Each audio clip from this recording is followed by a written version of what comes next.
Buenas tardes, bienvenidos a este webinar acerca de las empresas familiares en Ecuador y en América Latina, organizado por SPAE, la Escuela de Negocios del ESPOL, con el apoyo de KPMG Ecuador. Muchísimas gracias a todos nuestros asistentes esta tarde. Queremos empezar este importante webinar y este espacio de discusión que tendremos con las palabras de bienvenida de nuestro decano Javier Ordeñana. Adelante. Muchas gracias, Tania. Buenas tardes, buenas noches con todos. Para nosotros es un honor, un placer estar presentando este primer reporte del proyecto STEP. Sabemos la importancia de las empresas familiares en el Ecuador. Las cifras varían, pero del 85-90% de las empresas son familiares en Ecuador y obviamente ya enfrentaban antes de la pandemia situaciones muy específicas en términos de digamos, el legado, las generaciones y las complicaciones propias de las empresas familiares. Y obviamente el contexto de la pandemia pues, ha puesto en relieve otras dificultades y otras limitaciones que las comentaremos el día de hoy. Quiero aprovechar a agradecer a KPMG por el apoyo a nivel global para este estudio y la presencia también el día de hoy, así como también a nuestros panelistas invitados, don Jorge García de Sumesa y a Perángela Sierra de TIPTI, y la presencia de Luis Díaz como moderador del panel de nuestra universidad amiga en Colombia, Universidad de los Andes. Y obviamente un reconocimiento muy especial a la líder del proyecto STEP en SPAE, a la doctora María Luisa Granda, quien ha llevado, pues a pesar de las dificultades de la pandemia, este estudio y cuyos resultados presentamos el día de hoy. De igual manera, los invitamos a que participen con nosotros. Estamos ya en el segundo año de este proyecto y la idea es poder recolectar los datos hacia mitad del año, por alrededor de julio o agosto, así que esperamos que todos los que están el día de hoy contribuyan a ese estudio, porque obviamente lo hacen realmente ustedes. La información la tienen que proveer ustedes para nosotros poder analizarla en conjunto con nuestros partners y pensar en SPAE como ese aliado para las necesidades que tengan como empresas familiares. Así que muchísimas gracias a todos por su asistencia, bienvenidos a SPAE y muchos éxitos. Muchas gracias al decano Javier Ordeñana por esta bienvenida. También le vamos a dar el espacio a KPMG Ecuador para que nos pueda compartir unas palabras de inicio. Les pedimos que puedan recibir también a Ramiro de la Calle. Él es socio líder de consultoría de KPMG en Ecuador. Bienvenido. Buenas tardes, muchísimas gracias por el espacio. Creo que siempre es importante poder apoyar a la comunidad de negocios, sobre todo a la comunidad de negocios tan emprendedora como son la comunidad de empresas familiares. En este contexto, obviamente, para nosotros trabajar aquí, estamos siempre de la mano con nuestras iniciativas a nivel global, con nuestras iniciativas a nivel local. La intención es siempre dar soporte a la comunidad de negocios en su desarrollo y agradecemos a todos nuestros amigos, empresarios de empresas familiares que están en este proceso de crecimiento. Creo que pueden contar con todos nosotros para este camino que se hace cada día. Entonces, muchísimas gracias y estamos a la orden. Muchísimas gracias a usted y también a todos los asistentes. Nos están comentando desde algunas provincias que nos acompañan, como han mencionado tanto nuestros directivos del SPAE y también de KPMG. Realmente las empresas familiares es un grupo muy activo en el Ecuador y muchas gracias también a quienes participaron de esta encuesta. Y justamente para poder presentar acerca de esta investigación, vamos a iniciar con la presentación de esta tarde. La va a realizar la líder del proyecto STEP Ecuador, la profesora María Luisa Granda. Bienvenida, María Luisa. Los dejamos a ustedes con esta presentación que tienen. Solamente unas indicaciones. La profesora Granda va a realizar la presentación del informe y posterior a ello vamos a realizar el panel. Al final vamos a tener una sección de preguntas y respuestas. Ustedes pueden ir comentándonos sus consultas a través del botón de preguntas y respuestas. Nada más con eso. Adelante, María Luisa. Muchas gracias a todos los asistentes a este webinar acerca de las empresas familiares, un tema tan relevante como ya se ha mencionado, sobre todo porque mueven la economía de muchos de nuestros países y específicamente pues el día de hoy estoy acá para presentarles los resultados de un estudio que se hizo a nivel global por parte de la red STEP Project Global Consortium en alianza con KPMG. y a nivel de Ecuador, pues como Escuela de Negocios, SPAE fue quien lideró el levantamiento. Este esfuerzo, que ya desde el año pasado hemos tenido algunos reportes que salieron, el reporte global, el reporte de Europa, algunos reportes de regiones y de países. Y en este caso nosotros quisimos hacer una interpretación de los resultados para Ecuador. En esa línea pues está un poco limitado a las respuestas que obtuvimos de empresas familiares. Sin embargo, es una buena aproximación a la realidad que todos vivimos, ¿no? Entonces, algunas ideas preliminares. Ya sabemos que somos como empresas familiares unas estructuras con una capacidad diferente de respuesta ante eventos disruptivos como lo fue la pandemia en el año 2020.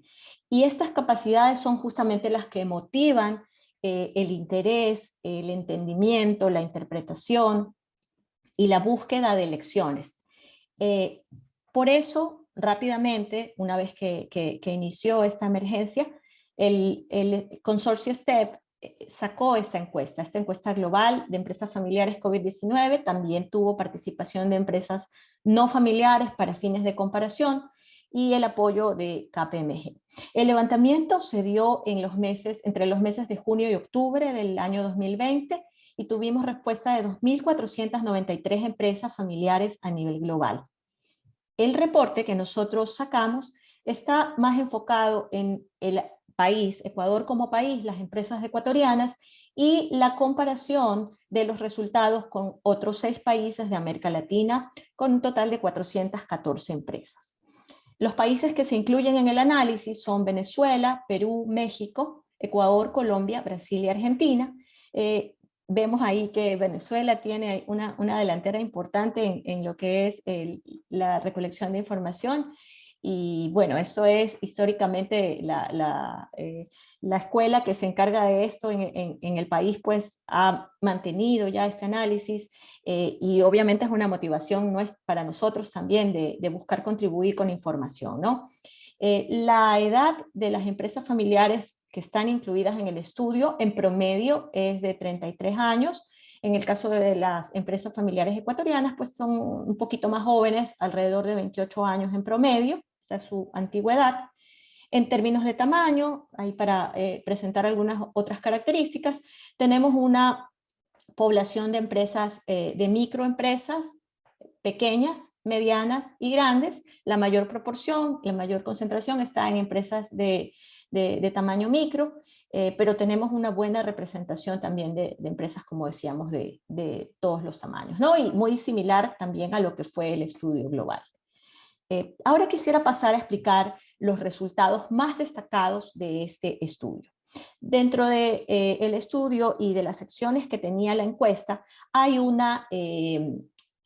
5 categorías. La primera son los efectos de la crisis en términos de ingresos y empleo para las empresas familiares, las acciones que tomaron las empresas en respuesta a la emergencia, la asistencia que le dio el gobierno a las empresas y cómo percibieron esta ayuda, la respuesta estratégica de las empresas ya pensándose, proyectándose hacia el futuro próximo, y finalmente una categoría de resiliencia y capacidades socioemocionales de las empresas familiares, que es lo que las distingue.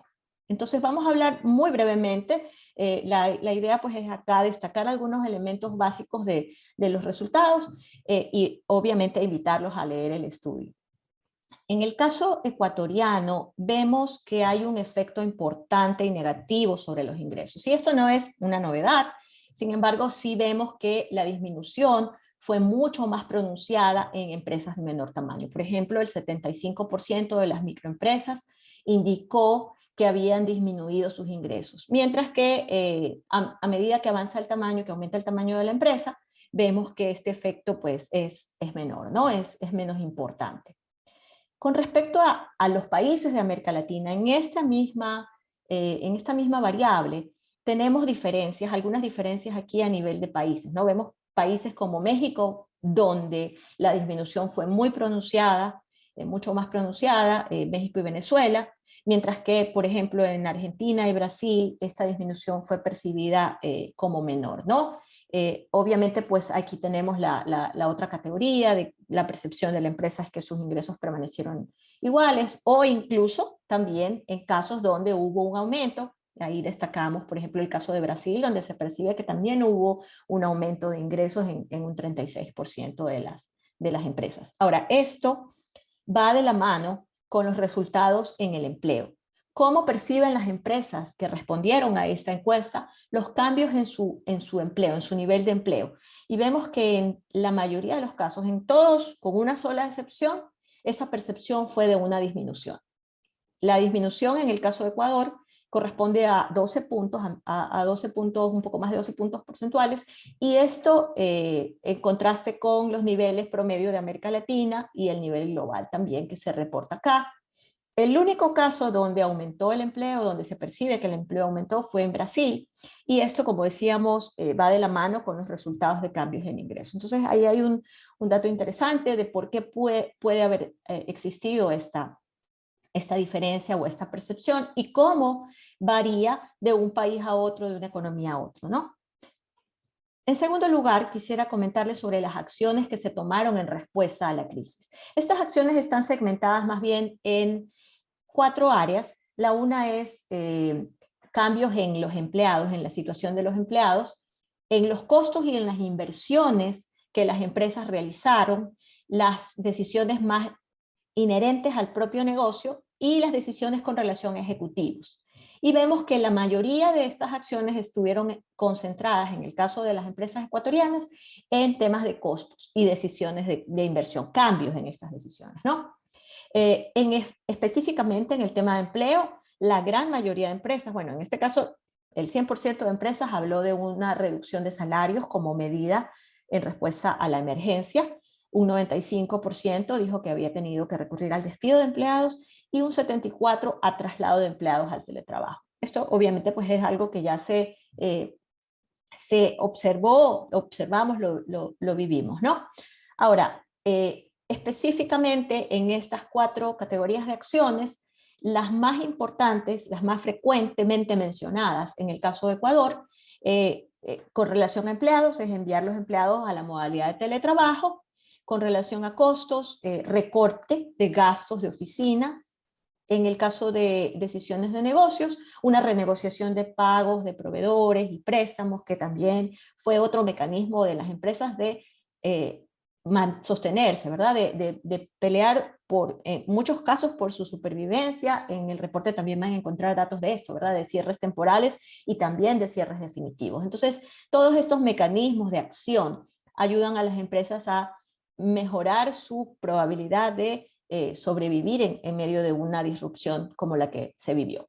Y finalmente, en el tema de ejecutivos, se consideraron esquemas alternativos de pagos y de compensaciones para paliar algo de la crisis. El tercer punto que había mencionado es el de las ayudas recibidas por parte del gobierno. Para las empresas, en el caso de Ecuador, el 58% de estas mencionó que no recibió ningún tipo de ayuda, mientras que un 33% dijo que había recibido una sola y el 10% restante 2 o más ayudas. Entonces vemos que también aquí hay algunas diferencias dependiendo del país donde miremos estas respuestas. Hay algunas variaciones, ¿verdad? Hay países donde la política pública fue mucho más activa, respondió mucho más rápido ante la emergencia, otros se volcaron más al tema sanitario antes que el económico, pero en este caso, pues esta es la información que nos reportaron las empresas ecuatorianas, con niveles de satisfacción también que no son muy favorables, ¿no? Ahí pues tenemos que las empresas que recibieron esta ayuda en general estaban o insatisfechas o muy insatisfechas con la respuesta del gobierno. Entonces esto es algo que obviamente preocupa. Sabemos que era un momento complejo para todos los países y esta es la percepción que tienen las empresas familiares al respecto. En el cuarto punto tenemos lo que corresponde a direccionamiento estratégico. Y aquí sí tenemos algunas ideas de cosas que se hicieron. Por ejemplo, las empresas generaron e invirtieron en nuevas ideas de productos que contaran con alta demanda durante la crisis. Esto fue un cambio rápido en muchos de los casos que ayudó a las empresas a sostenerse, a generar liquidez, algunas fuentes de liquidez, ¿no? Prestaron también mayor atención a ideas cuya implementación fuera rápida y económica, ¿sí? Había que adaptarse, era una obligación para todas. Y finalmente hubo muy poca inversión para crear startups. Obviamente, pues esto es algo que necesita mucho más tiempo para dar una rentabilidad, que tiene un riesgo mayor y pues no es un resultado que sorprende, ¿no? Sí, cabe destacar una de las cosas dentro de lo que es el direccionamiento estratégico, que son las iniciativas de responsabilidad social por parte de las empresas familiares. Muchas de estas tomaron decisiones muy rápidamente para producir bienes y servicios que eran necesarios. Dejar de producir su producto principal que va al mercado para orientarse hacia satisfacer necesidades emergentes de la población. En muchos otros casos también prestaron recursos humanos, en el 51% prestaron recursos humanos de la empresa para iniciativas de responsabilidad social y en un 47% prestaron recursos físicos de la empresa. Entonces esto es algo que es una muestra de la solidaridad y de esa característica que tienen las empresas familiares y obviamente también las no familiares, ¿no?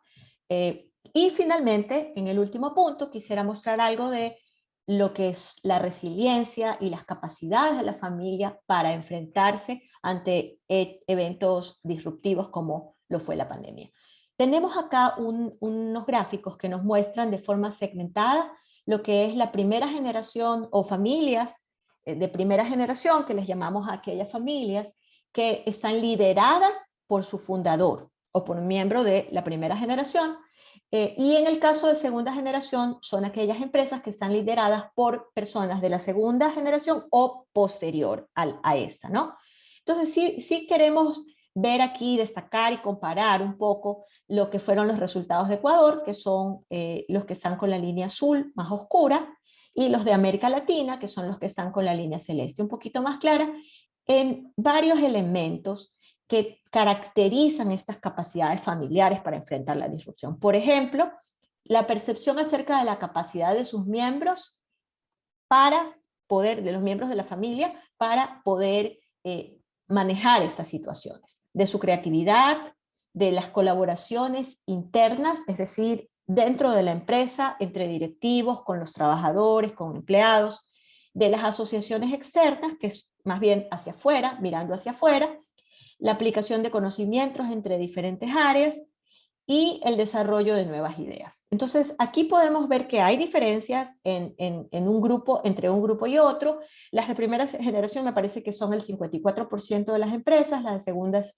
el restante, y vemos, por ejemplo, que en las empresas de primera generación, en el caso de Ecuador, se orientan mucho más a colaboraciones internas que a asociaciones externas, que a buscar soluciones fuera de su núcleo, lo cual pues puede ser algo, una oportunidad, ¿verdad? Una oportunidad para que desde los liderazgos se incentive. ¿Por qué? Porque esas asociaciones externas presentan oportunidades también para resolver ciertos problemas que puede tener la empresa. Y luego vemos que también las empresas creen mucho en la capacidad de sus miembros. Por ejemplo, en el caso de segunda generación, creen totalmente en la capacidad de sus miembros para enfrentar esta crisis. También tienen obviamente una confianza en la creatividad, en la capacidad de generar nuevas ideas, que está incluso por encima del promedio en el caso de América Latina. Entonces, aquí algunas ideas de cómo estas capacidades de las familias empresarias ayudan a enfrentar la crisis y obviamente contribuyen también a la economía de un país, ¿no? Y el último resultado que quisiera mostrarles acá, también en la misma línea de resiliencia, en este caso desde los administradores, desde los que toman decisiones, y separado por primera generación y segunda generación, son algunos elementos que les llamamos de resiliencia, ¿no? El buen liderazgo, el monitoreo de carga de trabajo y estrés, la organización que intenta estar siempre por delante de los desafíos, motivación a los empleados, disponibilidad de los administradores para empleados de primera línea. Entonces esto es a que lo que se llama top-down resilience, porque sale desde la gerencia, ¿no? Y aquí vemos también algunas diferencias interesantes que destacar, por ejemplo, en lo que es disponibilidad de administradores para empleados, está muy avanzado en el caso de Ecuador en empresas de primera generación. ¿Por qué? Porque probablemente pues al ser los fundadores tienen ya una relación con sus empleados, se volcaron mucho a asegurarse de que ellos estén bien, de que sus familias estén bien, de que estén protegidos, de que tengan pues todos los elementos para poder mantenerse activos y mantener la empresa activa, ¿no? En cambio, en el caso de la segunda generación, por ejemplo, se habla también aquí, la percepción es que hubo mucha motivación activa a los empleados, que la organización también está siempre proactivamente adelante de los nuevos desafíos. Y bueno, ahí, como les decía, algunos elementos nada más que quería destacar con respecto a estos resultados, pero los invito a leer el reporte y a encontrar ahí muchos más elementos que pueden agregar valor a sus organizaciones. Solamente para cerrar unas ideas destacadas, entender cómo la crisis, nuestro objetivo es entender cómo la crisis afectó a las empresas familiares en Ecuador y América Latina, y obviamente pues cómo enfrentaron todos estos desafíos. Vemos que hubo un severo impacto de la crisis en los ingresos y el empleo en las empresas familiares. Vemos también que las diferencias surgen cuando tenemos diferentes liderazgos en una empresa familiar, ¿verdad? Que, por ejemplo, las empresas que tienen el fundador todavía son un poco más conservadoras y obviamente pues esto tiene ventajas y desventajas para la gestión. Y finalmente, se buscan mucho las soluciones al interior de la organización más que hacia afuera, lo cual pues es también importante porque el empleado se siente involucrado, sin embargo también hay muchas oportunidades que se puede buscar fuera. Otro punto que también quisiéramos destacar de nuestro reporte, más allá de todos estos resultados, es que tiene testimonios de empresarios. Y quisiéramos invitarlos a leer ahí. Tuvimos la colaboración de 4 empresarios, de 4 empresas grandes, realmente todas son empresas grandes del país, que nos dieron su testimonio acerca de cómo fue la crisis, qué acciones tomaron, qué estrategias tuvieron que desarrollar, y bueno, están muy interesantes, muy enriquecedores también, pues, y quisiéramos invitarlos a revisarlos. Para poder tener acceso a este informe, ustedes pueden ir a la página de SPY, a la web www.spy.edu.es/step. Ahí pueden descargar el informe, igual ya les vamos a poner este link en el chat para que ustedes puedan acceder y descargar el informe completo. Muchas gracias. Muchas gracias a la profesora María Luisa Granda. Realmente ha sido muy interesante estos extractos, estos principales highlights del reporte. Como ya les mencionó, está disponible actualmente en nuestra página web. También se los vamos a compartir a sus correos electrónicos, a todos los participantes del día de hoy y también obviamente a través de nuestras redes sociales. Vamos a continuar con la presentación. Ahora vamos a avanzar hacia el panel de discusión que tenemos esta tarde. Como les comentamos al inicio de este webinar, hemos invitado también al profesor Luis Díaz. Él es de la Universidad de los Andes de Colombia y va a moderar este panel junto con 2 altos directivos de empresas familiares en el país, el señor Jorge García Torres, fundador y presidente ejecutivo de Sumesa, y Pierángela Sierra, cofundadora y presidenta ejecutiva de TIPTI S.A., a quienes les agradecemos también por la apertura y participar en esta tarde con nosotros. Los dejo con el profesor. Adelante, Luis. Muchísimas gracias, Tania. Muchísimas gracias también a Javier, a Ramiro, especialmente a María Luisa por la invitación, por compartirnos los resultados y especialmente quiero agradecer esta tarde la participación y la compañía de Pierángela y de ingeniero Jorge García para que nos pongan un poco de su estancia y de su experiencia y nos compartan sus percepciones frente a este informe.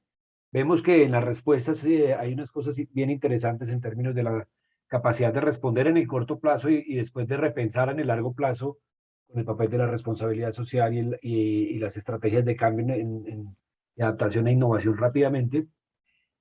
Y María Luisa señalaba de manera importante el papel de la movilización de recursos internos y el estilo de liderazgo. Y ahí quisiera preguntarle precisamente a Pierángela y a Jorge, ¿cómo evalúan el papel de la familia? Porque finalmente estamos hablando de empresas familiares, ya vimos qué pasó a nivel empresarial, pero ¿qué papel jugó la familia ahí? ¿Cómo evalúan la familia? ¿Creen que hubo alguna ventaja, desventaja de ser familia y del liderazgo particular que ustedes ejercieron para salir adelante? Creería que podemos empezar con Piera Ángela o con Jorge.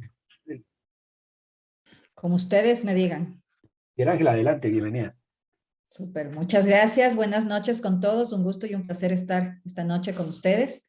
Mira, yo creo que todos los temas tienen pros y cons, ¿no? Sin embargo, hay que entender que las familias, primero, somos muy resistentes cuando actuamos como familia mismo, como ese núcleo de la sociedad que somos. Y normalmente, pues esa unión, esa pasión, ese compromiso, no solamente con el proyecto individual, sino también con el proyecto profesional, hace que saques esa adrenalina, ese compromiso y esa pasión para poder sacar adelante los proyectos. Es importante entender que en Latinoamérica el 90% de las empresas son familiares y de ese 90% de las empresas familiares, el 70% de ellas generan importantemente empleo. Sin embargo, un poquito la sostenibilidad de esas empresas, el poder asegurar que vayan creciendo, que vayan defendiéndose, que vayan protegiendo y que vayan saliendo adelante y que no decaigan en momentos tan críticos como los que pasamos en la pandemia, sí dependen mucho de esa pasión y de ese legado que quieras dejar como individuo hacia esa empresa y hacia esa sociedad, y eventualmente cuáles son esas audiencias principales para ti, ¿no? Tus clientes, tus proveedores, la sociedad mismo, y qué tanto estás comprometido con ese proyecto. Entonces, de manera general, creo que como empresas familiares, no solamente en Ecuador, en el mundo, en Latinoamérica, como nos enseñó María Luisa, pues ciertamente hubieron familias y empresas bastante comprometidas tomando decisiones acertadas. Y en ese sentido y orden de ideas, creo que lo crítico para empresas familiares es poder tener claro ese propósito, ese norte, ese valor agregado que estamos dando hacia el consumidor, ¿no? Muchas veces hablamos de qué producimos, cómo lo hacemos, pero no realmente el por qué y cuál es ese propósito. Y a veces incluso teniéndolo eventualmente en un papel escrito, no somos disciplinados siguiendo ese propósito. Entonces creo que justamente en estos momentos de crisis son cuando tú más necesitas estas claridades, estas guías, estas situaciones que te permitan realmente no perder ese norte, no perder ese faro. Y por otro lado, pues respetar esas jerarquías. En las familias es muy complejo, pareciera que esos organigramas no existen. Eventualmente, dependiendo de la cantidad de generaciones o géneros, pueden haber egos también. Y creo que es importantísimo, esté escrito o no esté escrito un gobierno corporativo, pues sí, tener claras cuáles son esas líneas jerárquicas de autoridad. Y más que líneas jerárquicas de autoridad, que ciertamente son importantes y más aún en estos tiempos de crisis, que realmente podamos tener la humildad para entender en dónde somos hábiles, en dónde agregamos valor y cómo realmente nos complementamos con esas diferencias o esa diversidad misma que traen cada persona dentro de esa familia, de manera que podamos colaborar y construir algo mucho mejor, independiente de la jerarquía que quisiéramos tener o que querramos tener, cómo realmente esas competencias las hacemos brillar. Gracias, Piera Ángela. Quisiera que me complementaras un poco señalando algún elemento, recurso, capacidad particular de ustedes como familia propietaria, administradora. Mira, Tintin. creo que para nosotros fue crítico un poquito estos dos temas que te menciono. Cuando nosotros tuvimos que enfrentar la pandemia, nos vimos tentados a tomar una serie de decisiones. Nosotros fuimos tengo una plataforma de e-commerce, entonces una de las empresas que nos tocó liderar con una demanda excesiva versus otras que lamentablemente tenían una falta de demanda. Pero eso te contrae a su vez un montón de temas en términos de capacidad instalada y decisiones críticas que tienes que tomar. Y en ese sentido y orden de ideas, creo que lo que nos ayudó a salir de ese espacio ventajosamente fue justamente el poder ser muy disciplinados y firmes con nuestro ADN y con nuestro propósito. El no perder ese norte, el construir sobre el servir, sobre el no perder el satisfacer a nuestros clientes en esa propuesta de valor mismo. Eso por un lado, y por otro lado, a nivel jerárquico y de roles entre familia, pues entender muy bien para qué éramos hábiles cada uno de nosotros y a cada persona ponerle en el espacio y en esa situación que agregaba valor y que construía realmente, y cada uno pues a su trinchera, pero más que un tema jerárquico, un tema de habilidades, de competencias que nos permitan sumar, que nos permitan no tener situaciones de riesgo o situaciones que sean contraproducentes o de pelea, sino más bien que vayan sumando y vayan construyendo. Eso creo que fue bastante crítico para nosotros. Muchas gracias, pero Ángela, creo que ahí nos ha señalado unos puntos importantes asociados al propósito, a la pasión, y resaltaría mucho de los valores de ustedes como familia y de lo que tienen, que creo que es fundamental precisamente y elemento diferenciador fundamental de las empresas familiares, y es qué es lo que los mueve y cuáles son esos valores que los distinguen y que se transforman en esa capacidad de, en el caso de ustedes, de actuar frente a ese propósito y, como decías, de ser disciplinados en el servicio. Muchas gracias. Quisiera pasar ahora entonces a que escuchemos a don Jorge García con la misma pregunta, es decir, cómo fue el papel de la familia frente a la crisis y en particular cómo fue esa dinámica de liderazgo, los recursos particulares de la familia, cómo ve ese papel que cumplieron ustedes para sacar adelante en la empresa de ustedes, que además tiene un poco más de años y de complejidad que la de Pirángela, y creo que eso también implica un reto importante para aprender todos nosotros de ustedes. Una empresa familiar, porque una empresa de capital viene mucho más necesitada, más tomar una decisión. En cambio, en la empresa familiar la tomamos la decisión de inmediato. Nosotros lo que hicimos fue aumentar el personal, o sea, nosotros tenemos más o menos 500 personas teníamos en ese entonces, y entre obreros y ejecutivos, pero aumentamos 75 o más obreros para vender, para aumentar las ventas, para tener más vendedores y buscar más distribuidores. Entonces las ventas no nos afectó en lo absoluto, al revés, pudimos vender algo más. Eso es como primer tema. Si hay algún otro tema, encantado digamos, de darle una respuesta. Gracias, creo que ha señalado un punto importante y es esa capacidad de toma de decisiones rápida. Algo asociado a la dinámica familiar, cómo fue la toma de decisiones y el rol de cada uno de los miembros de la familia. Bueno, nosotros realmente la familia somos muy pocos los que estamos manejando. Mi hijo es el gerente general y yo el presidente de la compañía. Nosotros lo que hicimos adicionalmente es tratar de fusionar las dos empresas que manejamos. Tenemos una hacienda que se llama Juanpa. En esta hacienda nosotros comenzamos a sembrar productos orgánicos para procesarlos. Yo soy ingeniero químico, procesarlos y exportarlos, porque aquí ese tipo de productos todavía no se conocen. Entonces, fusionamos las dos empresas y en vez de tener 550, ahora tenemos 580, trabajadores entre obreros y ejecutivos. Entonces, para nosotros la pandemia nos mejoró la situación porque hemos aumentado hasta las ventas. Antes vendíamos, por decirle un tema, 2,5 millones mensuales, ahora vendemos 3 millones, o sea, gracias a la pandemia. ¿Cuál diría usted que son los valores particulares de ustedes como familia empresaria? Los valores sería práctico. Yo soy un ingeniero químico y realmente me he criado trabajando desde los 8 años. ¿Ya? Entonces he aprendido muchísimo de finanzas, he aprendido mucho de publicidad, de mercadeo. Yo me he hecho realmente en los pueblitos. Yo manejé la primera empresa de mi padre, la manejé con la pastilla que se llamaba Finalín. Ahí me di por lo menos 2 vueltas en Ecuador, visitando pueblo a pueblo. Ahí aprendí muchísimo el asunto de la comunicación con el pueblo y con los empresarios pequeños.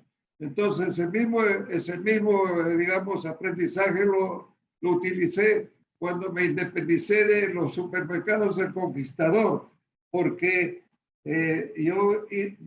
mis suegros me encargaron que maneje el supermercado Conquistador y yo les puse 3, pero así es la vida, no todo es digamos, bonito, porque cuando ya crecieron los 3 supermercados, algunos familiares políticos estaban muy disgustados por lo bien que nos iba, al revés de que ellos deberían estar muy satisfechos. Entonces nos pidieron la renuncia y al pedirnos la renuncia yo comencé de cero, nuevamente la empresa Sumesa. Pero ¿qué me ayudó a mí? Fue el conocimiento del mercadeo en el Ecuador.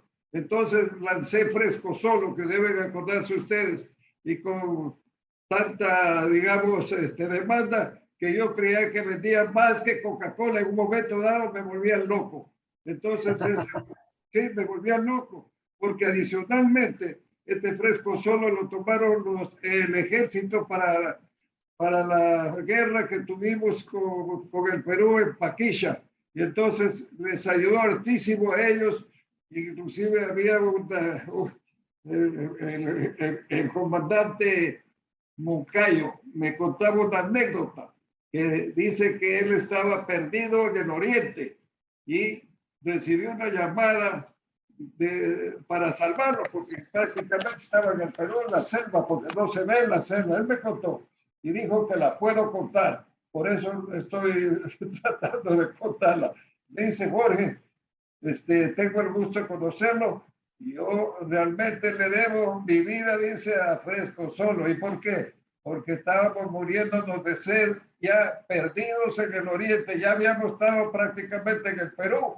Y llega una llamada, dice, vía radio, que por favor paremos ahí, porque deben ustedes estar hambrientos y muertos.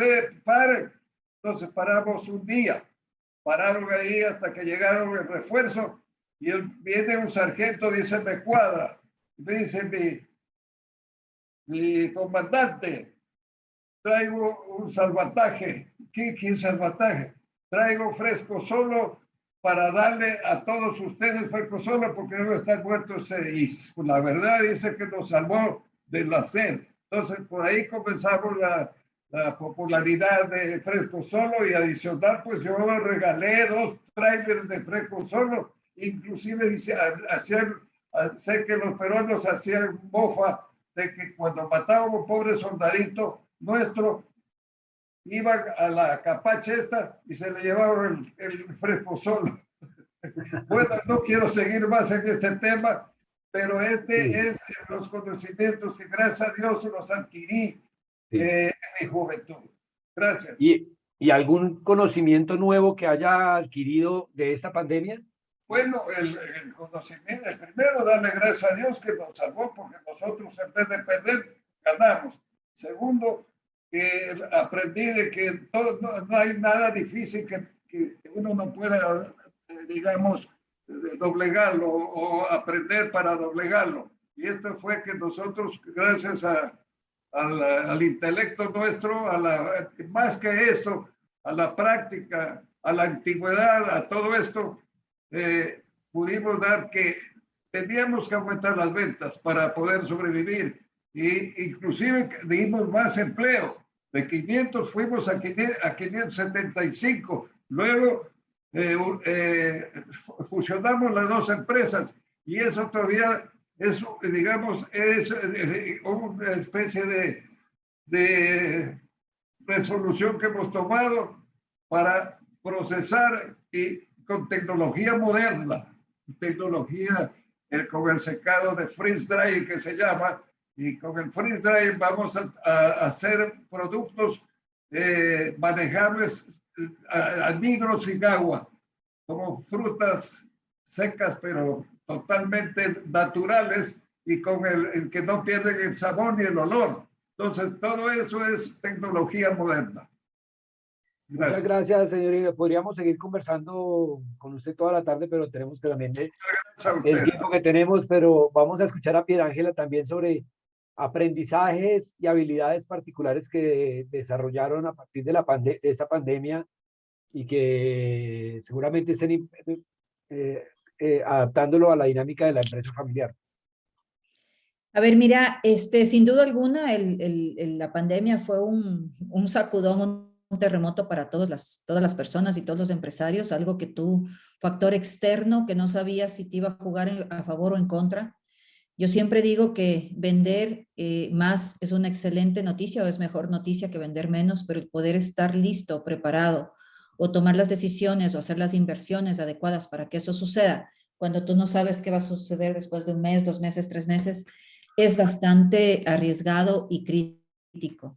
Y en ese sentido, y orden de ideas, pues creo que al final del día lo que tuvimos es que desarrollar un liderazgo que nos permita ser capaces de gestionar esa crisis como una oportunidad y ver de qué manera podíamos salir ganando de ella, ¿no? Un poquito como explicaba anteriormente el ejemplo de Frescosolo y cómo pues ciertamente pudieron contratar más personas, es cómo nos ponemos en ese mood, en esa posición proactiva de encontrar esas oportunidades mientras estamos en crisis, mientras que los riesgos económicos, inversiones, etcétera, son excesivamente altos y en donde a veces nos da un poquito de miedo el poder tomar esas decisiones. Y en ese sentido y orden de ideas, pues hemos escuchado hablar muchísimo de resiliencia y ciertamente es una característica importante, pero a veces, digamos, se ha vuelto un poco más trillado y uno dice, bueno, pues, ¿qué es la resiliencia? Yo creo que es entre buscar un balance, para cada persona, pues obviamente es una situación y una reflexión y una forma de vivirlo de maneras diferentes, pero creo que lo importante en estos espacios de crisis que pasan las cosas tan rápido y que hay que tomar decisiones tan rápido es cómo podemos escuchar, cómo podemos tener esa capacidad de escucha al consumidor, al colaborador, al socio, que nos permita a nosotros poder capturar rápidamente eso y ponerlo en práctica con un sentido de urgencia, pero a la vez con un sentido de esperanza y de una visión clara, ¿no? Para poder, entre el poder movilizar a los colaboradores, el poder empujar ese barco de manera importante, pero sin generar esa crisis, ¿no? Cómo lograr ese balance a través de esa resiliencia de toma de decisiones, pero que a su vez tú tienes que comenzar a buscar empujar ese barco, ser ese catalizador de que las cosas sucedan de una manera simple y no compleja. Muchas veces buscamos como que soluciones muy complejas y la verdad que las soluciones son muy sencillas y tenemos que buscar ese balance particularmente en estos momentos de crisis para que el equipo realmente pueda tener el tiempo de ejecutar y de seguir haciendo sin quemarlo, ¿no? El poder tener esa energía, ese compromiso con el proyecto, ese compromiso con la gente para poder tomar esas decisiones de manera acertada, estar dispuesto a poder experimentar ese cambio, admitir ese fracaso, porque además están pasando las cosas como que muy rápido, de manera que a su vez tú puedas darle esa confianza al colaborador de poder ir tomando acciones en ese sentido. Entonces, para mí es al final del día cómo esa resiliencia se traduce en esa toma de decisiones asertivas, pero como un balance entre la escucha, el entendimiento y esa rapidez de ejecución y el poder volver a reprocesar de una manera simple, no complicada, que nos permita realmente poder hacer lo que tenemos que hacer, mientras que emocionalmente podemos tener ahí un poquito de balance. Gracias, Ángela. Y a partir de eso que mencionas y de ese estilo de liderazgo particular que se ve que va cambiando y va evolucionando a partir de las crisis, ¿cómo ves el futuro de tu familia y de la empresa en términos de propósitos estratégicos, de hacia dónde debería ir el legado que ustedes están construyendo? A ver, mira, yo creo que la pandemia nos dejó muy claro que la transformación digital no es un tema de moda, ni una tendencia, ni algo que va a venir, es algo que lo estamos viviendo, que ya lo veníamos viviendo, pero que seguramente pues nos dejó muy al frente de nuestros ojos, que cómo podríamos realmente ya vivir en el día a día todas nuestras actividades, y cómo unas se insertaron dentro de este proceso, y sin duda alguna es un espacio, un tren que no podemos dejar pasar. Y las empresas que queremos permanecer en el mercado tenemos que comenzar a construir detrás de lo que es innovación, construir detrás de lo que es disrupción para poder ser más competitivas y poder comenzar a ofrecer realmente situaciones diferentes a nuestros consumidores que tengan ese valor agregado y que no perdamos competitividad. Y en ese sentido y orden de idea, más que comprar tecnología o meter tecnología o hablar de tecnología mismo, creo que lo importante aquí es cambiar un poquito ese chip cultural, porque adoptar la digitalización o el hábito de consumo va más allá de esos procesos o herramientas tecnológicas. Es un poco una cultura de querer innovar, de querer ser parte disruptora, de querer poner sobre la mesa cosas que cambien realmente el rumbo del negocio, de la empresa, del país. Y en ese sentido y orden de ideas es algo un poquito más cultural, ¿no?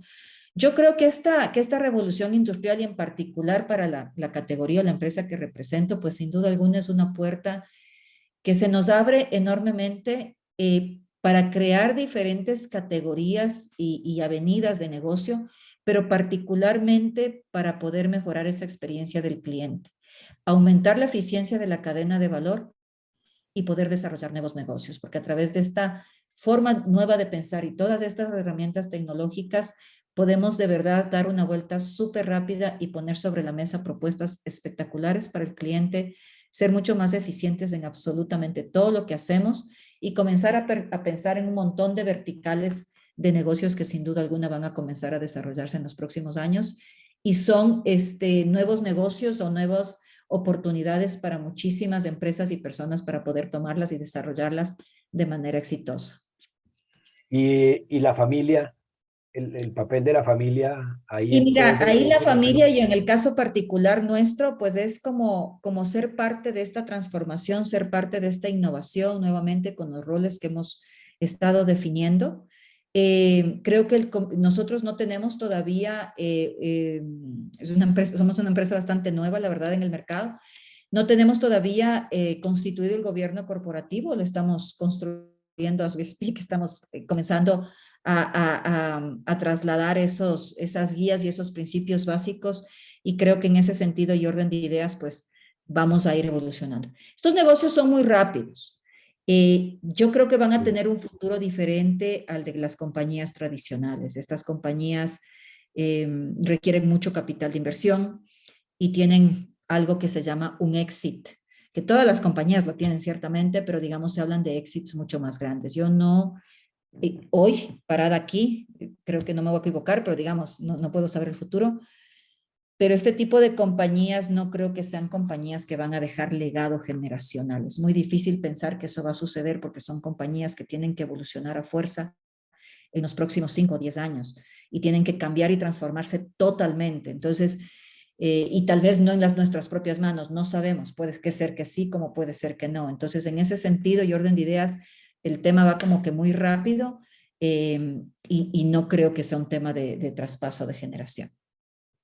Perfecto, no, pues gracias Piera Ángela porque nos has mostrado lo que significa la orientación emprendedora de la familia y efectivamente en el caso de ustedes, del tipo de negocio, tienes un punto muy importante y es la dinámica de cómo se mueven en el tiempo es distinta y eso determina mucho también la capacidad de resiliencia y de aprender y salir adelante en las crisis.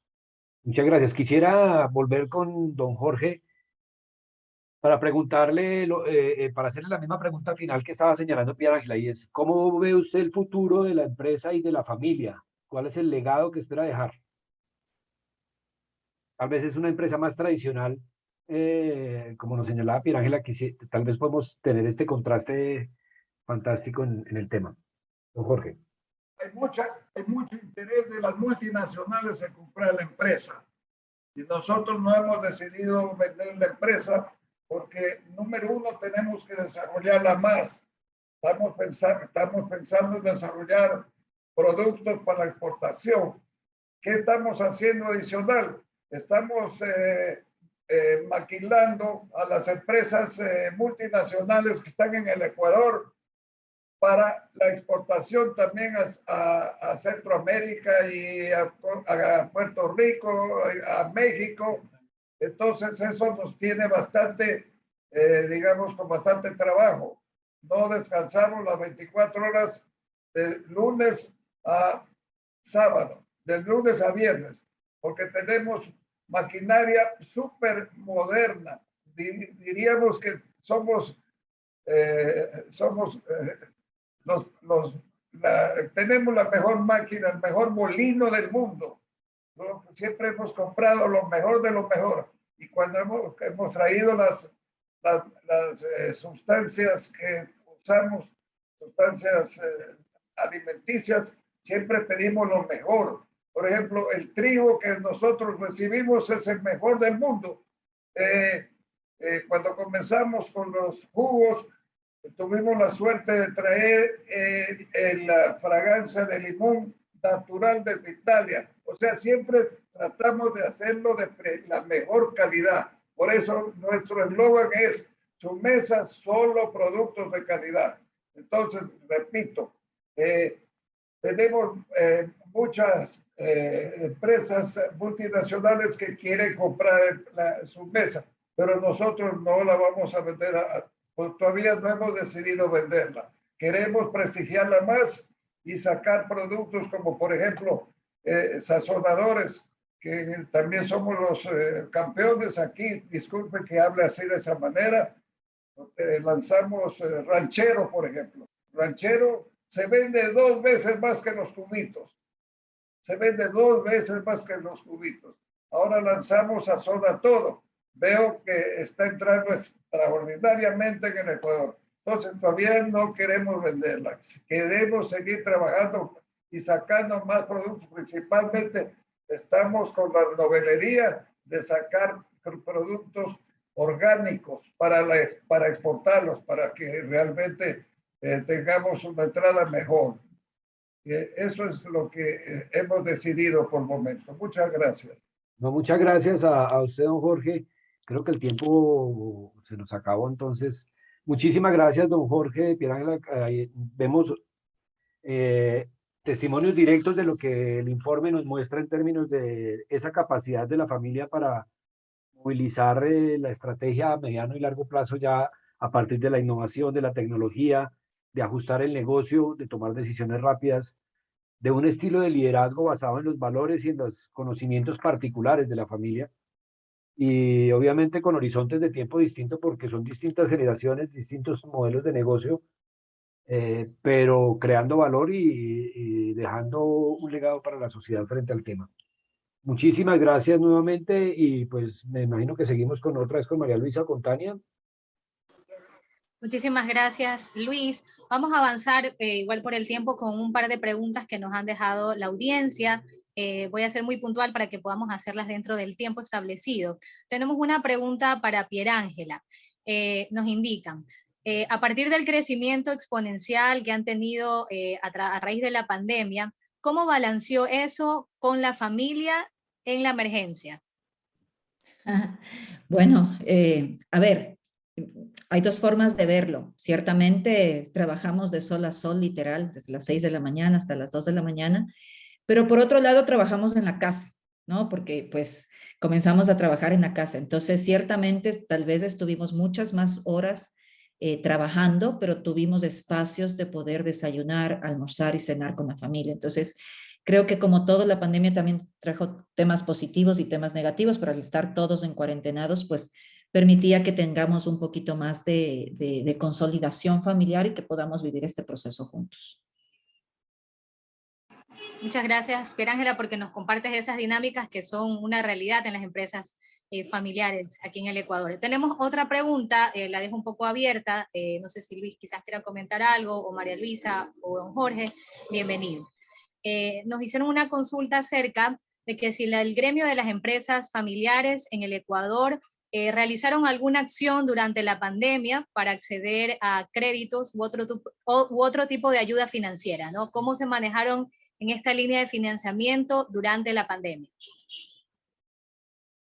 Bueno, yo puedo comentar un poquito de los resultados del reporte. Efectivamente, hubo ciertos apoyos, incluso en el reporte se comenta, hicimos como una búsqueda de qué tipo de ayudas hubo. Existieron subsidios directos de parte de gobierno, créditos preferenciales, por ejemplo, para pymes, para ayudar a resolver problemas de liquidez. También en las regulaciones hubo flexibilización, ¿no? Por ejemplo, para temas de contratos, para temas de pago de deudas. Entonces, sí existieron algunos de estos mecanismos de apoyo. No sé si hubo desde gobierno, desde gremios, organización, ¿no? Como empresas familiares como tal, pues no hay gremios acá, pero sí hubo presión en la parte de apoyos y también de salir del confinamiento. Creo que eso ha sido algo común, ¿no? De, ok, tenemos por un lado la emergencia, pero por otro lado la parte económica, la necesidad de vender, la necesidad de producir, la necesidad de mantener el empleo en buenos niveles. Entonces, sí, eso creo que puede ayudar un poco a la pregunta. Muchísimas gracias, María Luisa. No sé si el ingeniero García nos quiera comentar algo para igual antes de dar cierre a este espacio. Bueno, comentarle algo más, que nosotros estamos ya vendiendo productos en Puerto Rico, que es la puerta de entrada a los Estados Unidos. Nosotros en el futuro pensamos entrar a la Florida, pero por el momento estamos trabajando en Puerto Rico y nos está yendo bien. También estamos vendiendo y maquilando a las empresas multinacionales para que con nuestras tecnologías ellos entren o sigan vendiendo en Centroamérica y también en México. O sea que nosotros no nos hemos quedado seguimos nosotros desarrollando con nuestra propia tecnología y nos está yendo bien, gracias. Muchísimas gracias, ingeniero. Él nos comentó acerca de esta visión de internacionalización, los planes de internacionalización de su empresa, que también es otra consulta que nos hacían en el chat de preguntas y respuestas. A todos los asistentes y también, por supuesto, a nuestros panelistas invitados, a la profesora María Luisa Granda, al profesor también Luis Díaz desde Colombia, agradecerles por su participación. Muchas de sus consultas las podemos ir respondiendo. Vamos a compartirles también nuestros contactos para que si tienen consultas acerca del reporte, pues nos puedan hacer llegar, podemos irlas comentando a través de nuestros correos electrónicos y también lo compartiremos a través de redes sociales. Nada más eso, muchísimas gracias a todos por su activa participación, por el interés en este reporte, y como les comentamos, les invitamos a estar atentos a las noticias que tenemos desde SPA, desde la Escuela de Negocios del SPOL, en torno a este y otros temas importantes para las industrias ecuatorianas. Muchísimas gracias. Muchas gracias, Tania, muchas gracias, María Luisa. Piera Ángela, ingeniero Jorge, muchísimas gracias por compartir. Javier, Ramiro, por el apoyo y el respaldo para la universidad, para el proyecto STEP. Es un esfuerzo que llevamos ya más de 15 años para que permanezca y siga adelante y podamos construir conocimiento y crear oportunidades de aprendizaje para las familias y las empresas de nuestros países. Y creo que eso es un rol fundamental que tenemos y que no podemos dejar. Buena tarde. Gracias. Chao. Gracias, muchas gracias a todos. Gracias. Y ojalá nos volvamos a ver muy pronto. Seguro que sí. Y la verdad que es muy emocionante tratar estos temas en beneficio de nuestras empresas y en beneficio de nuestro país. Gracias a ustedes. Gracias por su participación. Gracias. Chao. Gracias.